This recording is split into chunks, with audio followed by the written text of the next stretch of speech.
We've all been there. We have all been burnt out at some point in time in our lives. And being burnt out ain't cool. But how do you know if you've been burnt out or if you're currently experiencing burnout? Well, this is why we're going to talk about it right now. What's going on, y'all? Thank y'all for tapping in. My name is Terrence Stewart. I'm a licensed clinical social worker, but I go by the name of Terrence, the therapist. I just want to thank you guys for tapping in. Thank you guys for subscribing to the channel. Thank you guys for showing me love on my previous videos and just showing me love all around, man. I'm most definitely appreciative.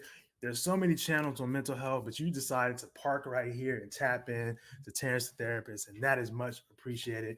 I got some things coming up, websites coming soon. I do have some workshops coming up later on this month and just throughout the rest of the year. So make sure you guys are tapped in to that as well, too. All right, let's get into it. So burnout sucks. Burnout sucks. And the reason why it sucks because there's so much implied in being burnt out because burnout it really just wipes you out. But how do you know you're experiencing burnout? So I'm gonna give you guys today 5 warning signs of burnout. All right. So first of all, what is burnout? Burnout, many times we feel burnt out because we're tired. We feel burnt out because something has happened, there's been a change in our lives, or something traumatic may have just happened, or anything can cause burnout. But let's talk about actually what is it. So burnout is a state of physical, mental, spiritual, emotional, prolonged stress. Burnout does not happen just based on one incident.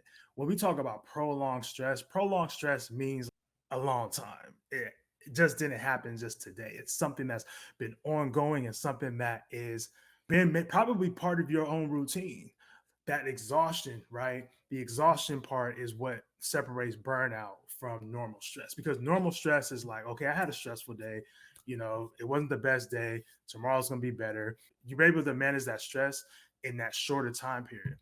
But burnout is prolonged. Burnout is day after day after day, maybe month after month after month, and hopefully not years after years after years. But sometimes burnout does happen in accumulation of years.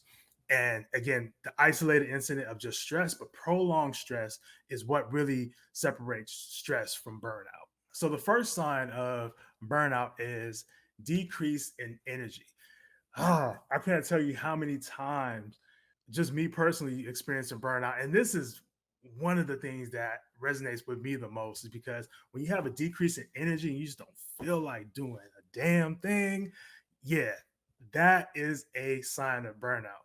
You don't feel like doing anything, you have low energy, and that decrease of energy leads to a decrease of motivation, like the motivation for you to do anything, to do what you normally enjoy doing, to go out, to talk to people, to be your best self. The motivation is not there because you're so burnt out. So the decrease in energy is going to lead to the decrease in motivation. And if you're feeling that decrease in motivation and that decrease in energy, and you're just not feeling it anymore, that is a sign of burnout. The second thing is emotional exhaustion. Emotional exhaustion. Ah, all right, so emotional exhaustion comes in the form of feeling drained, in the form of feeling tired, in the form of feeling overwhelmed because you're emotionally not able to be present. So, what this looks like many a times is if you are not connecting to people or you feel disconnected, you're isolating from people, you're just emotionally not able to be available for folks anymore. You're checked out. Emotional exhaustion comes in the form of being checked out. Like you're just checked out. You're not feeling it. You're not feeling it at all. Emotionally exhausted. And the most difficult part is hard to connect with people. Emotionally, it's hard for you to become present with people. You may hear like good news and it's hard for you to be excited. You also may hear bad news and it's hard for you to feel sad about it. Like you're just super numb. Emotional exhaustion is you being checked out and you just feeling numb. Like you're numb to your emotions, you're numb to what's going around, hard for you to be present. And that can be very dangerous because if you think about it this way, if you have people relying on you, or if you have like dependents, kids, or you have like a spouse or partner, coworkers, and people are relying on you to be emotionally available, and you're not able to be emotionally available because you're burnt out, then that can change the dynamic of those relationships, and sometimes making healthy relationships unhealthy, and not any fault of yours or any fault of theirs. It's just like you're not connecting to them. So the dynamic of the relationship or the things that brought you together, you're disconnecting from that. So they're going to disconnect from you as well too. And that's an example of just being emotionally exhausted, is like you disconnecting from people emotionally and not being emotionally available for people. The third sign is you're just negative. You are Oscar the Grouch. You are Karen. Your positivity meter is very, very, very, very low. And you're just not in a good space to be positive. You're just negative. Like you're always having attitude, you're in the mood, you're always angry, you're always frustrated, you're always complaining, you're always having something to say that's not positive. And usually if you are a positive person and you're starting to notice these negative traits, that is a sign of burnout, because that is not part of your personality and that's not part of who you are.